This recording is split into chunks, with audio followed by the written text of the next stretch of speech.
What I basically did with Kemi Talks was I created it as a Facebook platform, and I was a journalist for 31 years, and it was very hard to separate from that page. A lot of people were following me. I left the page at 355,000, and I basically spent a good 4 years on Instagram, where I built that to about 700,000.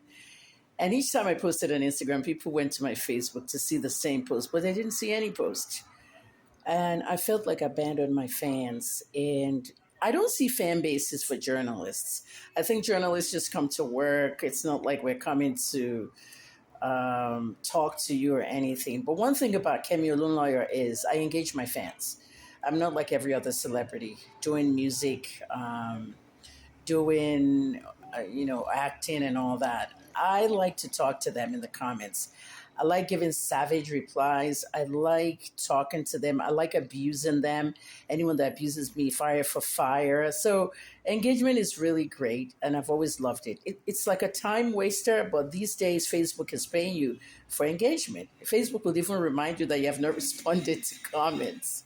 So the little bit they're paying us, it used to be good money until they broke a law and Nigerian government fined them almost $300 million. And here we are. Our monetization was significantly reduced, and we kind of like have to pay for that. They reduced our distribution, our money, everything. Now, me, having been the first Facebook fan page in Nigeria, I'm kind of stuck on it because I can't change the location, and it's not recognizing that I've left Nigeria. So I'm still stuck into that parameter of the monetization fine. And the same thing goes on with my TikTok as well. Still thinks I'm in Nigeria. So with all that rant, what I did was I would close the page, as in, when I say I'm closing the page, the fans think I close it all the time. They don't understand that what I'm doing is I'm actually deactivating the page. So when I deactivate the page, nobody can see it, and I go rest small. I come back again. So they kind of really don't understand it. So I now decided, like, I'm not a social person, not anymore, because a lot of people have betrayed me, let me down. So I kind of am one person that doesn't socialize on social media. That's even worse. People I don't know. I'm just there to put my news down, my information, and make my money. And I get a lot of accusations of fake news from me because Nigerians generally don't like the truth. So they think everything I report is fake news. When the Oromoni child was, killed, or should I say that boy died?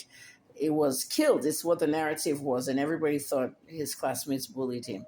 Immediately on that investigation, I knew nobody bullied that child. I did a thorough investigation, interviewing 16 people in the school, past and present, students, housemasters, all. My investigation's a secret. Nobody really knows, who I'm interviewing. And I stood by it. Like, Sylvester was not bullied. His father was the one that created this whole scenario of, instead of taking this child to the hospital, he was filming this child. So, and that's really what happened. And then 2 years later, I was vindicated. The inquest said it was negligence, and Nigerians went silent. Nobody apologized to me. On Twitter, a lot of people were like, I hope you're apologizing to Kemi Olunloyo because you're all quiet now. She said it. Almost everything I've said in my investigation, I'm vindicated. Pretty much 95%, 99%. But when it's something that favored them and they abused me and they bullied me, that was it. The Oromoni case made me leave Nigeria. I would never come back to Nigeria for anything. I would never live there. I would never work there, nothing.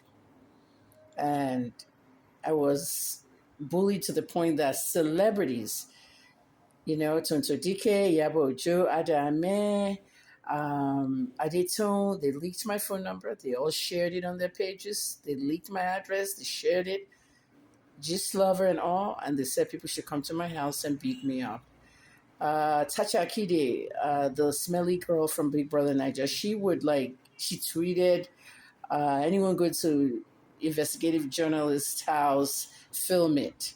So they were all happy there were fans coming to my house to beat me up. I got over 7,000 calls and messages. Yes, people don't believe it. Calls and messages on WhatsApp and all that. So in 2021, I left WhatsApp. I don't use that app anymore. People keep asking me, "Are you on Signal?" I don't want any interaction with anybody. I'm not on Signal. I just decided the SIM card is a more evil tool than I need. So I kind of like shut down from everybody for the last 4 years. No WhatsApp, no communication, no access. I even took down my email. I don't want to be reached by anybody. Like today is actually in real time, July 29th, 2025. And I have been getting medical treatment for PTSD in a facility for the last 3 months. April 6th, when my father died, I blew up into a rage from my childhood trauma and what this man did to me and my siblings, and didn't attend his funeral. And people were like, oh my God, it was everywhere on the news, everything. I didn't want condolences. I was happy my father died. I was actually very happy. My dad was a horrible person. I described some of his atrocities. Like my brother Benga would be tied to the ceiling fan, and then he'll turn it on and start beating him. For what? He stole a pen from class, and the teacher told him, if you want to train your children by not stealing stuff in school, that's not the way to discipline them. We had the belts all the time. So for me, it was just outrageous. So what I did is I turned Kemi Talks into a digital conversation platform, not a news page anymore. What is a digital conversation platform? It's the most popular in Nigeria right now. And Facebook actually recognized the top three pages in Nigeria as mine, VDM, and Instablog Niger, a blog. So when you look at those three, people are talking on our pages.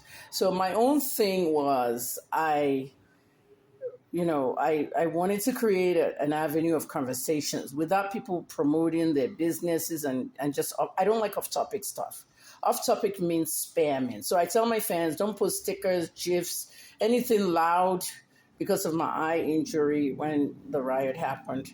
And even on this video, you can see I'm blinking 80 something times per minute. So I don't like stickers and GIFs in my comments. Many of them are new. I got 19,000 followers in the last 48 hours. So no GIFs, no stickers. And I tell them not to spam. Things that, HMMM, when they want to make an expression on a story.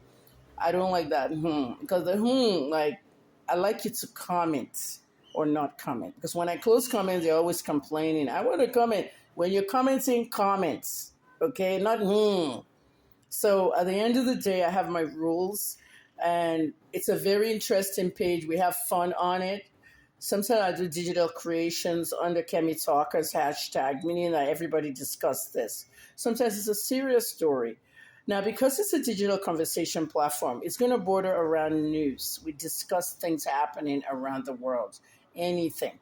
But I don't bring everything there because I don't want controversy. Anything that has to do with Israel, Palestine, Iran, and stuff, some of my followers start accusing me, especially northern Nigerian followers.